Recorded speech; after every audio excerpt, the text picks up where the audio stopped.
ఈ ప్రభుత్వం ఉండనే ఉండదు, 3 నెలలు కూడా ఉండనీయమని చెప్పి బీజేపీ వాళ్ళు బీఆర్ఎస్ వాళ్ళు మాట్లాడలేదా?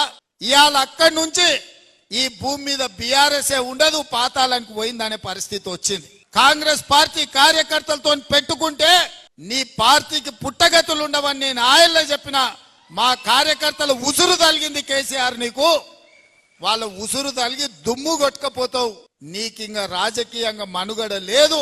ఇప్పటికైనా నువ్వు అర్థం చేసుకొని ఈ తెలంగాణ రాష్ట్రాన్ని సోనియా గాంధీ గారు ఇచ్చిండ్రు, ఈ తెలంగాణ రాష్ట్రాన్ని అభివృద్ధి పదం వైపు నడిపించాలని మేమందరం కష్టపడుతున్నాం. ఇప్పటికైనా తెలంగాణ సమాజానికి క్షమాపణ చెప్పి అభివృద్ధి కోసం కష్టపడుతున్న కాంగ్రెస్ కు అడ్డుపడకుండా చేతనైతే సహకరించు, చేత కాకపోతే ఆ ఫామ్ హౌస్ లో పడుకొని ఏడువు తప్ప ఇంకా కాళ్ళ కట్టెబెట్టాలని తండ్రి కొడుకులు మామ అల్లుళ్ళు చూస్తున్నారు.